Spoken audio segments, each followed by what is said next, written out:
There's a war taking place on Britain's streets. Stop resisting! On one side are embattled police officers defending the thin blue line. We're out there 24 hours a day, 365 days a year. On the other are thugs with no respect for the law. My coat! Give me a coat, Jeff! Give me a coat! I've been knocked unconscious, I've been hospitalised, I've had knives pulled on me. Put it down! In the UK, a police officer is attacked every 20 minutes. They don't care who you are, what you are, how big you are. Get down! Violence has reached unprecedented levels. It's almost a hobby to attack police officers. But our coppers have a unique tool to help them keep safe. An emergency button pressed only when they are in extreme danger. Get me back up now! Get me back up now! Be out at all units. Call sign Code 0. When the button gets pressed, your life stops. It sends a signal to every copper in the area and says urgent assistance required. If a police officer's pressing that button, it generally means the shit's hit the fan. Now, for the first time, cops on the front line reveal what it's really like when they come under attack. People will say it's your job, that's what you signed up to do. But it doesn't say anywhere that you should be assaulted. Sharing, in their own words and with their own footage, life and death situations. I felt myself being lifted and swung like a battering ram. As they issue the distress call nobody wants to hear. But I hadn't even prepared not to come out on that day. Police Code 0.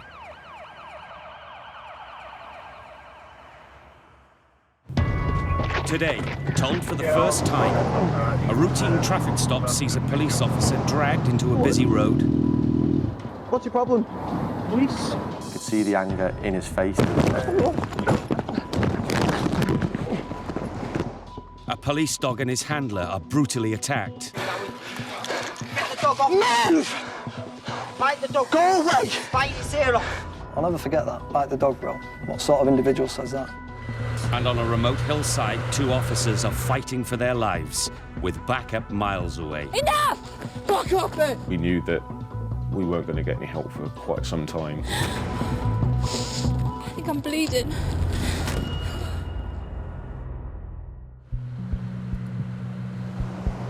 Less than 147,000 British bobbies patrol our country. Their job is to keep us safe. We represent law and order, and we represent that well-known term, the thin blue line between civil and uncivil society. But for a decade, police numbers have been falling and violent crime is now on the rise. The number of police officers assaulted across England and Wales are recorded by the Home Office as about 26,000. That's 71 police officers every day. In Liverpool, Carl Sayers has been a traffic officer for 7 years. I wanted to join the police because I wanted to do something different. Didn't want to be sat in an office all day looking at the same four walls. I wanted to do something worthwhile.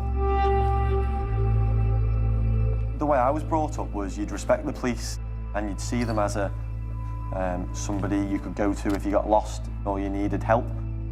I certainly wasn't scared of the police.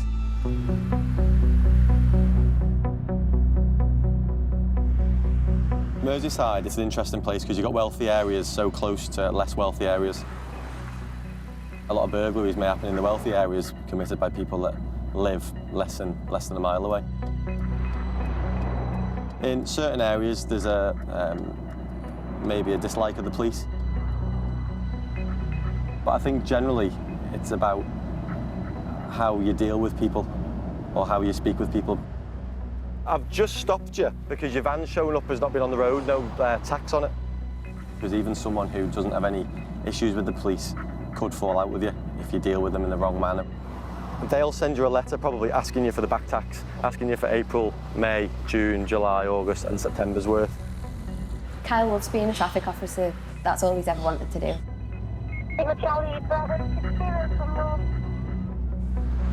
He'll usually text me throughout his day and let me know how he's doing and stuff. If I've not heard from him for a couple of hours then, I will start to worry. I know that he will be okay in the back of my mind, but you do worry.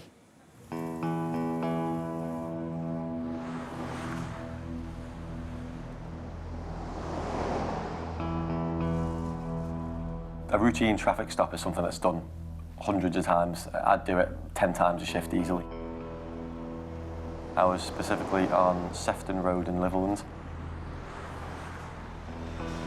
This motorcycle's ridden past. I've ran a check on the vehicle, which has showed that there was no MOT and it was notified as off the road. So I have followed it. This biker had seen me. He hadn't made off, he was riding within the speed limit. So when I've activated my blue lights, the vehicle's pulled over straight away, and I thought that it was going to either be someone who's recently had the documents done, or it's going to be someone who's riding it without the documents, either as an oversight or just hadn't thought about it. Hi mate, did you pop that off just so I can hear you? I can hear you fine. Can you? Do you want to take your helmet off then? I don't give people cause to instantly dislike me. But I think people have preconceived views of the police, preconceived opinions on what the police are doing or why we're doing it. And some people just don't give you a second to try and explain that. Yeah, I've started again because I've said good morning to you. You didn't say good morning. I said all right. Listen, I said all right, do you want to turn it off so I can hear you? We're shouting over each other, aren't we? No, we're not. Well, we I are. can hear you fine, lad. What's your problem? Police. Why? Have I ever met you before? No, but I've stopped you because the bike's No, but that's what you all say. Okay. So just do what you've got to do and fuck off. You could see the anger in his face and the way he was speaking. He argued that he just had it MOT'd and I should know this already. Can I see the documentation, please? No, you can't. All right, I'll jump in the back and I'll give you some paperwork then. I won't jump in the back. I'll stop you. Okay. Asked him to sit in the back of the car, which is completely normal. Everyone will stop. I'll get them to sit in the back of the car. It's a sterile environment. It's quiet. I only asked you to sit there just to save us stood at the road with everyone glaring at us. Sorry, officer, you're already making me feel like swat by stopping me. Well, that's why I said you want to sit in the back so no one can look at you. No, because then I do look at swat, don't I? This is going to take as long as it's going to take, if I'm honest. And it was clear from that point that no amount of reasoning with him was going to change anything. The number plate, I think, was the turning point. Yeah, I know you've got But your plate's illegal, so that's probably why it hasn't read on the NPR. So you're also going to get a ticket for an illegal number plate, because it's... Where's the postcode of the manufacturing authority? Where's the British standards number? That's not the right size and width. I would have happily initially dealt with it by means of words of advice. The way he'd been with me, it was clear that my advice would have fell completely on deaf ears. You want to be funny with me? I'll be funny right back with you. You're being fucking funny. I am, yeah. I'm going to warn you now. Watch your language or you'll end up getting lifted. What's your language? What's your language now? What's your language now? I believe he was referring to me taking my kit belt off so we could have, in his view, an equal fight. Take your shit. He's lashed out and struck me to the left side of my chest.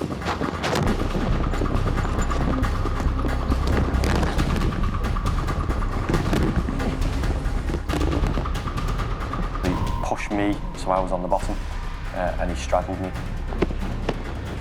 His legs were over my kit belt. That's when really I thought, this isn't good. This isn't good at all. This is a nightmare.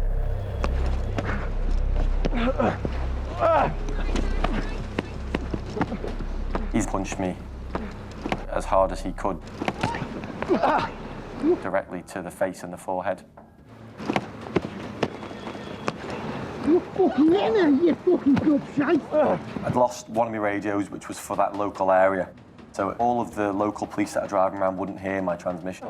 I've managed to get the other radio, the force wide. You fucking idiot. Assistance, Gorsey Lane! When I'm pushing the button, I don't even know if it's going through because I can't listen for the tones on the radio to tell. I can't turn the volume up, so I've probably shouted it a few times just to make sure that someone's listening to me. What say again? Assistance on Gorsey Lane, assistance! Assistance call, Gorsey Lane, Tango X225 requesting assistance. Patrol to start making, please, grade 1. That morning, I was on foot patrol in the area with my colleagues. We were doing a leaflet drop to advertise what we'd been doing locally. Well, there's a female who was waving frantically towards me. Assistance on Gorsey Lane, assistance! To see the way that she was reacting, you panic inside. The motorcyclist had grabbed onto my stab vest in and around my neck and the top of my tie and wouldn't let go. In the fucking face. I knew that there was people trying to pull him away from me. I've managed to wriggle up enough to get my parva spray off my belt. I've just literally given him the tiniest little spray direct to the eyes, and that's instantly been enough for him to shut his eyes, and it's caused intense pain. Assault, please. I was taken aback. It was very surreal to see the officer being pinned down to the floor, being assaulted like that. The first thing I've seen is a big yellow jacket coming into view. I've looked up and I've seen it was James, and instantly found relief in that. But I've managed to unclip my handcuffs and I've passed them to James. And I said to him, get a cuff on. I couldn't. His hands were stuck on me. There's no way I'm going to get a set of cuffs on him. We did pass them a couple of minutes ago. We had a motorbike stop. Stop! Stop resisting! I'm fucking rubbing my face. Stop resisting! It intrigues me to know what he thinks, why he thinks that his behaviour is normal or acceptable, because he clearly does, by the way he speaks, by the way he talks. You fucking pushed me through me and started hitting me, you fucking bellend. I've never been in a situation like that before, where an officer is being assaulted. It is an intense thing. It's not, it isn't a nice thing to deal with. At the end of the day, we're people, we have feelings. Yeah. You all right? Just confirm whereabouts I'm Dorsey. Where's this? I'm Dorsey. That evening when I got home, when the dust had settled, I'd done my paperwork, I'd gone home and sat on the couch, looked at the lump on my forehead, and I remember just sighing, just thinking, what a day.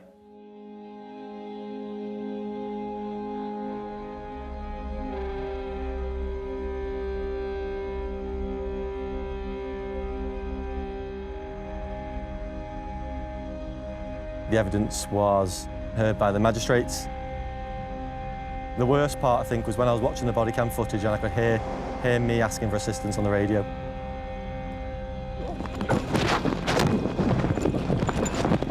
Assistance on Gorty Lane! I could hear punches being thrown in the background, and that kind of brought back the feeling of helplessness and the fact that I was lying on the floor, unable to really move or get out of the way. Everyone was cross-examined, and in the end, after a long deliberation, he was found guilty.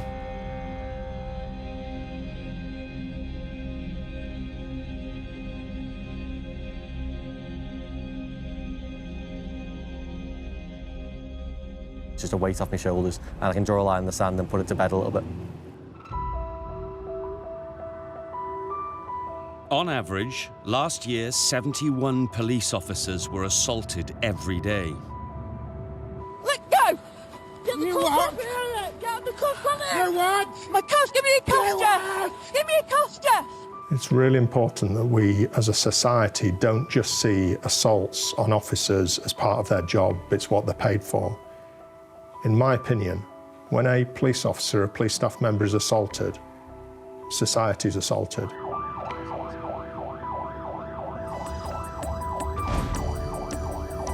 Increasingly, criminals are prepared to use extreme violence to avoid arrest.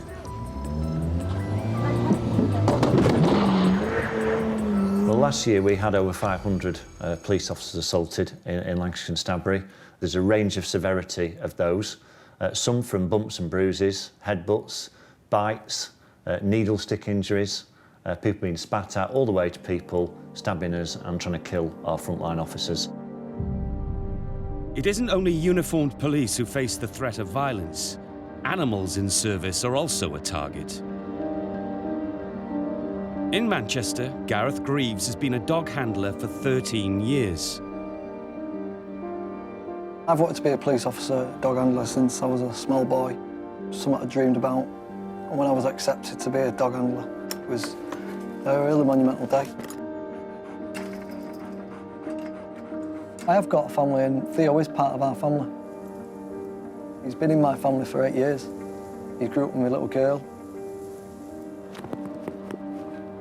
Our garden is surreally quiet when Theo's not in the garden. It doesn't feel right. I have a little ritual every time I go out and I put my uniform on, and I've got a picture of my kids in my locker, I always give it a kiss. Yes, C220 in silver. Show them to miss. Because, I want to go home every night, and this dog Theo in the back, the reason I cling to him so much and love him is he brings me home safe every night. He's got me through a lot of scrapes, and I owe him more than I can ever give him. Hey, mate. Hello, boys. How are you? Is this your car? Yeah. You got insurance? Yeah.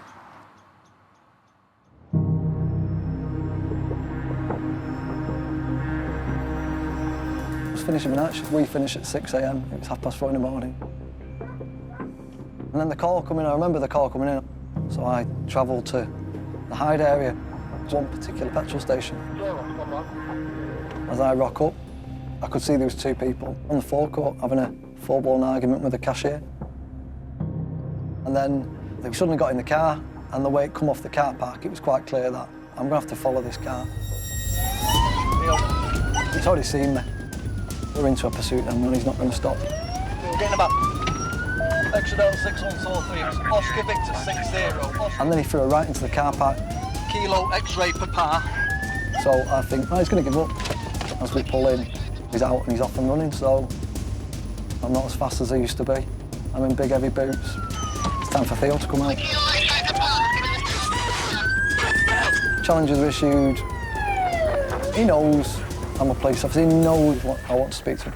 He decides to run off. The train, so you go after the driver. It doesn't matter if the passenger goes out, you stay with the driver.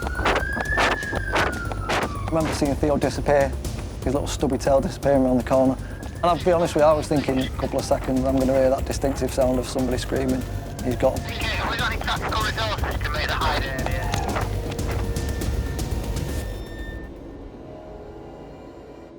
Nothing happened. I get to the end of the street, I can't see him. Oh, this is not right.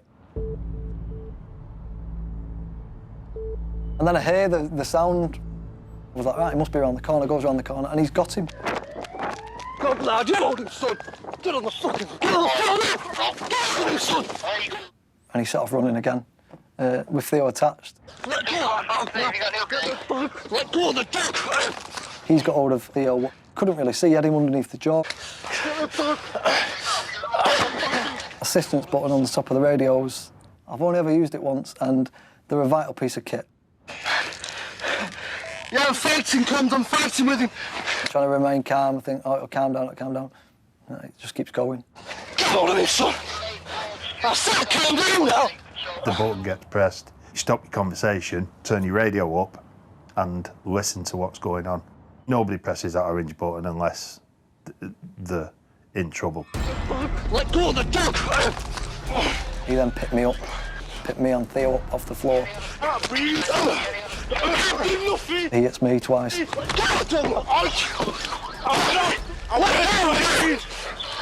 one of those things, yes, I got hit. All my lip was bust. Get on the floor! Pulled my radio off me. And that's it then, you know you're on your own, no one's communicating. You let go of me now, right? Get off! Let go of me! He does grab Theo by the jaw. Now, he's trying to prise the dog's mouth up. Ah! I said let go! It's on my wrist! It's on my wrist! A dog's mouth is made up of jowls here, and you get that, it's quite flesh, and you pull it, it's going to hurt. It's like me pulling your lip and pulling you around the room. It hurts. I wanted to find him as fast as I could. I just wanted to hear his voice, whether he's swearing at somebody on the floor or whether he's telling us more detail where he is. But we had radio silence. After a few minutes, he does lower himself, or what I thought he lowered himself. So at that point, I'm fair, you comply with me, I will pull the dog off. Ah! Out! Out! Stay there! Look on! Stay there! Look down! Theo was given the command to out, he outed, and then I've got him at one side holding. Don't get on the floor! Permission, look there! Get over here, listen! I said get on the floor! Listen to me! And I remember screaming at him, just stay on the floor. If you stay on the floor, we're happy. Right, I'll comply. How many times? Me, listen. I remember getting him on the floor, and then the whole scene changed again. Me, my wrist. Move. Please. And it was like, oh look, here's someone else, and it was the passenger from the car turned up. And at that point, you then think, shit. I'm not getting this dog off me until you go away. I'm being serious, go away. I was wholly expecting to get knocked out. I was wholly expecting to get a kick in the face and then wake up, picking my teeth up, thinking, where's my dog? Get back now, go away. Now. Let me a sick. Go away. Get the dog off. No, you go away. Once he realised his friend was there, the whole demeanour changed. His body language changes. He wraps himself up over the dog, chokes him, and he takes him down. And you go away now. It was a well-used technique of trying to get that dog off. Move. Get the dog off.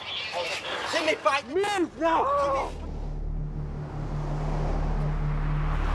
Found the car, the emergency button's going off. I'm shouting to everybody else that didn't know the area to where we should be going. Car doors are wide open, car's abandoned, Gareth's van's there, and I haven't got a clue where they've gone. Go away! Go away! The bystander who stood at the side of the road goading him. If he'd have joined in, we'd have been in trouble. The dog off me! Get a dog! No, move! I can't grab the dog. Move! I can't grab the dog, bro. You know I can't. Mate, you better go away now. See me? Bite the dog. Go away! Bite his ear off. I'll never forget that. Bite the dog, bro. What sort of individual says that? Bite his ear off, bro. And he did. He bit me dog. Get the dog. Bit down hard on Theo. Theo's a determined dog. At no point in this incident did Theo ever back off. I think he took about 4 kicks to the head, and at no point did that dog go away. He had every opportunity. He's a living, thinking, breathing animal. Most dogs would have run off. Calm down, get the dog off him. He won't go away now. You're not helping me, go away. Come to a terrace street, and I found him. Just as you got round the bend. Mate, go the fuck away! Right! Fucking dog off him now. All I can think about is, I know they're coming. I know they're coming. Get out of me! Get out of him! Mate, I've done nothing. I ain't done nothing. Get your dog. I ain't done nothing. I'm back. Get off him now! Theo's doing his job, and that dog didn't bat an eyelid. It didn't say, well, the fat kid's here from Ashton.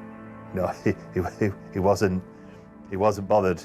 He was like, he's attacked us, I'm keeping him here until my dad says, come off. Come here. Your dog's here, me! Jesus. I'm fine. I did have my hands full.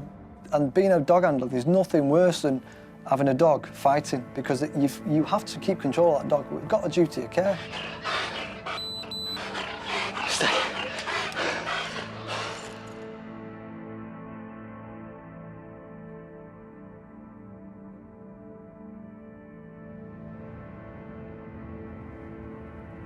So this is the car park where Mr. Sheriff ran off from. I haven't been here since. It's quite weird. It's where my dog proved to me that he's a good dog.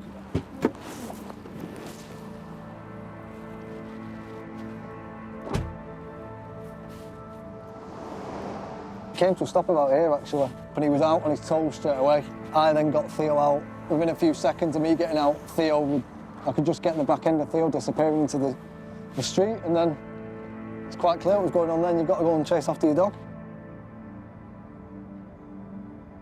It's a bit strange coming back.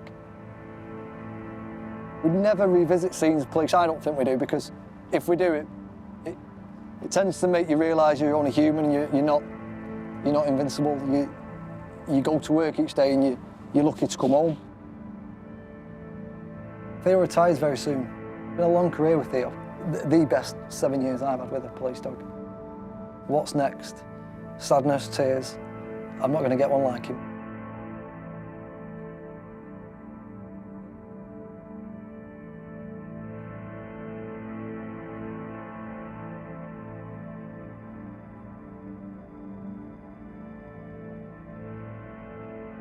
There's no criminal charges brought in relation to me, the injuries to Theo, the drive-offs, one charge.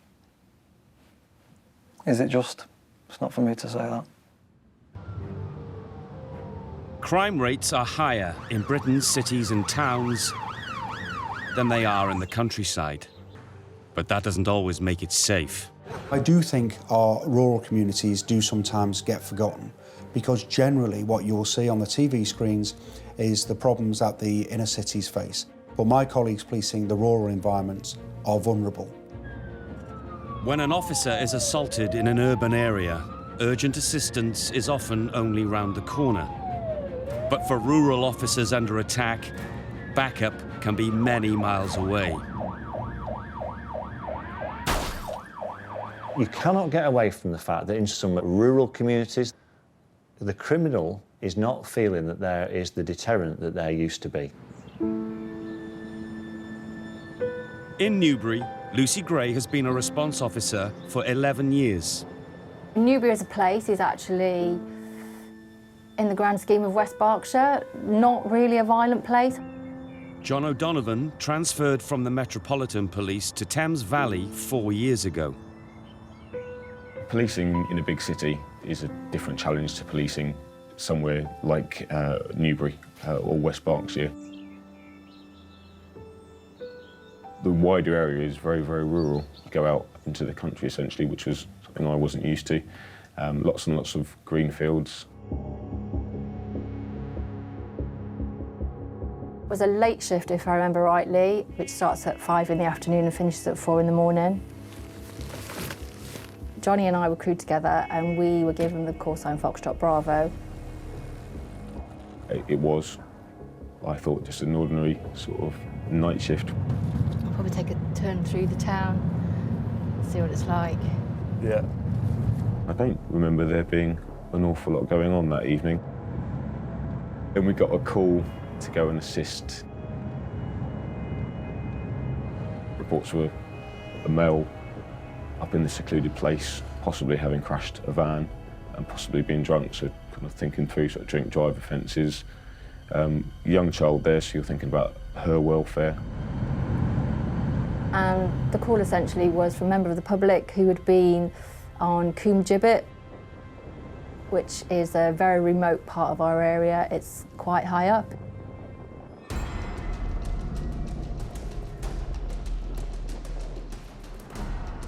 It's essentially a big hill where they used to hang people. It's really, really remote.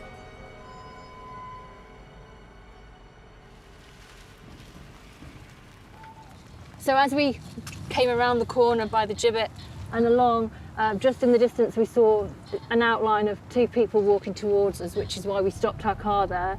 And it was a male and a small female child. I wasn't comfortable with the situation. There was something not right about it. It made me a little bit uneasy. When you put the uniform on and you first start doing this job, you do think no one's going to come near you, no one's going to hurt you because it's like an invincible shield of armour, but it isn't. We just need to know your name, sir. My name's Mark Davis. Mark, come and sit in the car with me and we'll sort this out. I don't need to sit in the car to sort anything out, mate. It's cold. I don't need to sit. What investigation do you need to make? I'm not going anywhere, am I? That potentially you've been drunk in charge of a vehicle. The common law of the land, right? You need to be investigating a crime. Did you swear an oath? Are you acting in accordance with your oath today? Of course we are, Mark. In what way are you acting? Could you repeat the oath to me? Can you remember it? I don't have to. I'm asking you. Sir, your behaviour is causing me concern at the moment. Because I like to be a free man with a free spirit. You are a free man. Yeah, you are a free man. Darling, please. I've only come across a couple of people in my time in the 10 years, and they class themselves as freemen of the land, and which means they don't recognise police authority or our laws. Right. Now, what I'm saying to you guys, can we just talk away from my daughter a little bit, guys? Yeah? And they can be quite difficult because they're quite knowledgeable about law and they can be very argumentative. I just want to hold my beer because I'm entitled to hold my beer if I want to hold my beer. Right? Now, what I'm saying to you... He was just very abrupt and a little bit rude, if anything. It was just all a little bit strange. He did have a can of special brew in his hand. Did we have a car? We didn't have a car, did we? Are we just walking? I tried to calm him down, talk to him, and I thought I was having some level of success because he'd stopped and we were talking it over. That's it. Where are you walking to then? We're walking to there, where my mate is going to meet us in the car park. Right. We had a member of the public call us saying that she was in a car. car and you approached them saying you were stuck. It wasn't us. He had a child with him, which to me made the situation more serious. mate. And this is your daddy? Very much have a choice here. Because if he had been drink driving with a child, you know, it was a very serious situation, and obviously there were concerns for her welfare. Do you want to put your coat on? Are you a bit cold? Yeah? Mark, because of information, you've been seen driving a motor vehicle or with a motor vehicle. He was quite clearly drunk. I thought we arrested him on suspicion of drink driving. You're drunk, you're going to be arrested in charge of that motor vehicle. So that's what I told him I was doing. I don't want to spill your beer, so put it Can down. we take it off for a minute? No, please. I took the beer can out of his hand and set it on the floor. Search my pockets if you can find a coat. I don't want Mark! to be arrested, mate. I don't want none of that, no. Otherwise you're going to No. get sprayed.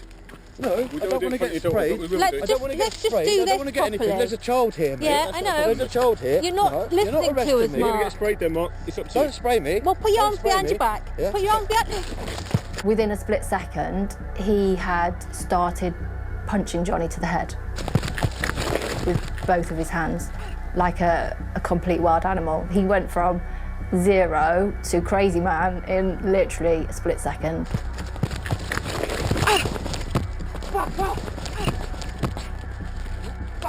Right, me!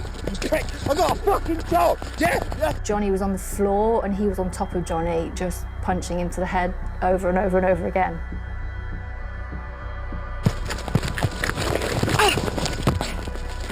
He was literally just raining down blows.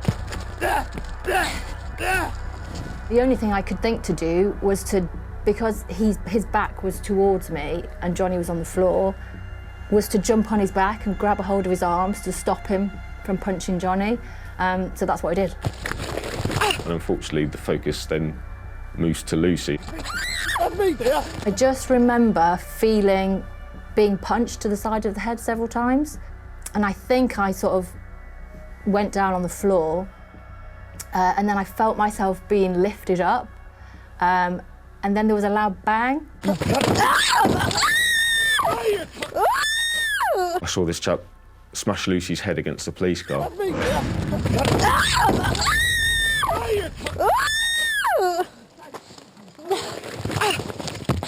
I felt myself being lifted and swung like a battering ram.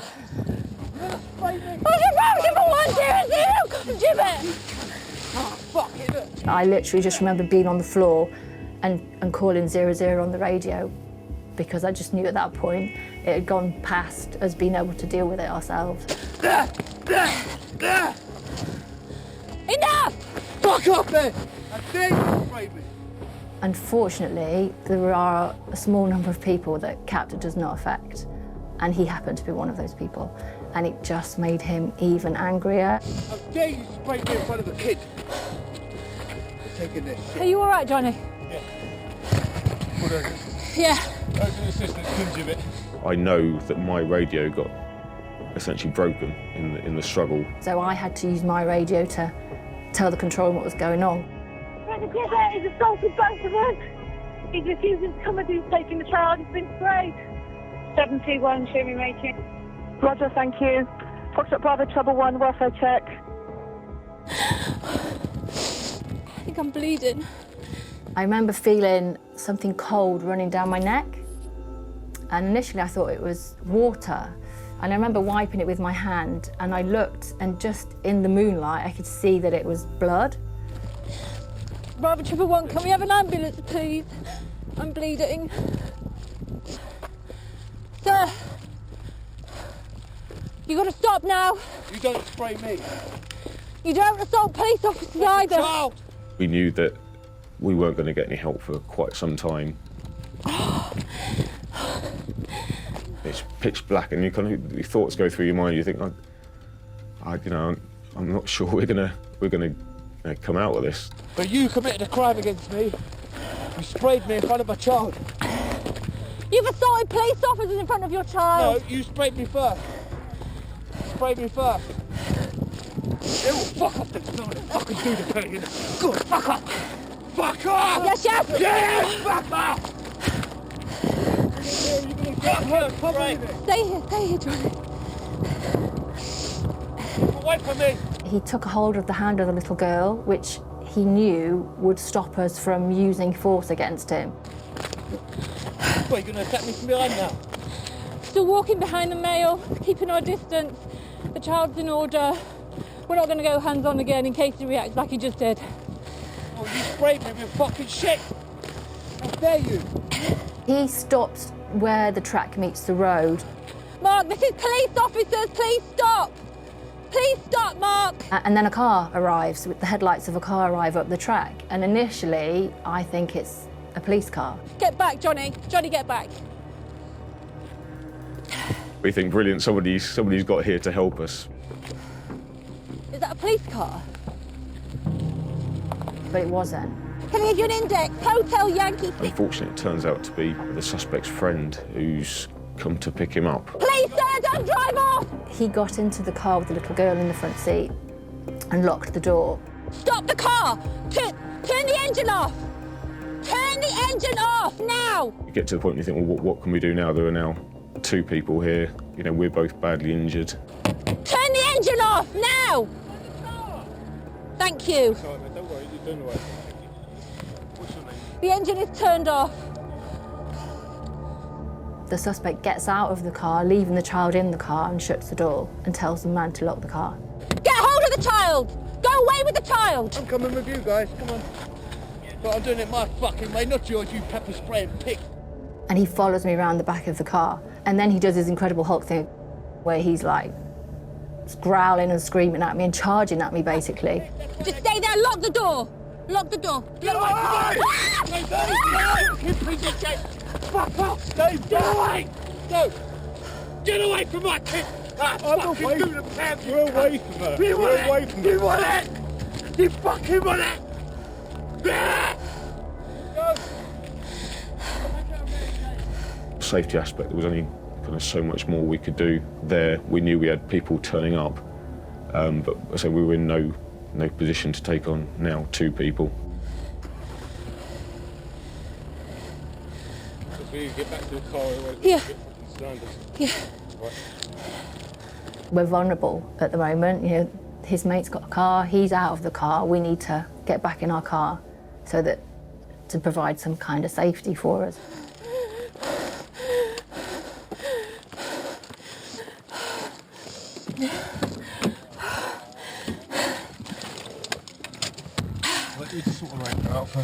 I remember being back in the car. I knew that I'd sort of taken a lot of blows to the head, but my concern was Lucy. She was bleeding.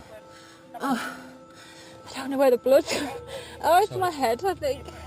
I hit my head in the car. Oh I shit, think you've got loads in it. It's coming out like your ear. Didn't hit the car.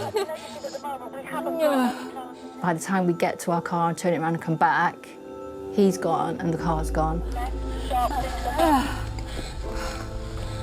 Lucy, let's get down to civilization so they can deal with you now. Come on, fuck this. Let's just go get your names. They're going to be coming up that way on Blue, so it's probably better just to stay here. I think Johnny was quite shocked, like I say, because he was in the Met Police and he was used to police officers being 5 minutes around the corner to help him. It's the first time he'd found himself in a rural policing situation where there was nobody.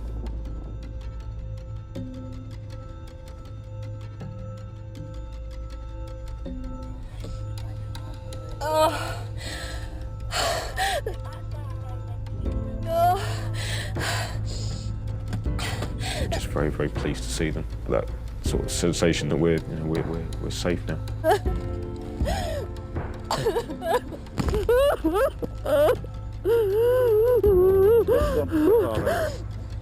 Are you bleeding? Yeah, it did. He hit my head into the car. There was no pressure on us anymore to do anything. They could kind of take over, and that was a good feeling. Where are they now? We don't Where's the kid? In the car. We left them here. Blue lights everywhere. The whole skyline was lit up with blue lights. A dog handler arrived with a dog to go track. The helicopter, I could hear the helicopter overhead. And it was just all a little bit surreal. They found the car, the vehicle that he'd abandoned. I know that the offender was arrested, I think, the day afterwards. And I think he just, after the incident, just gone out drinking again, I'm told.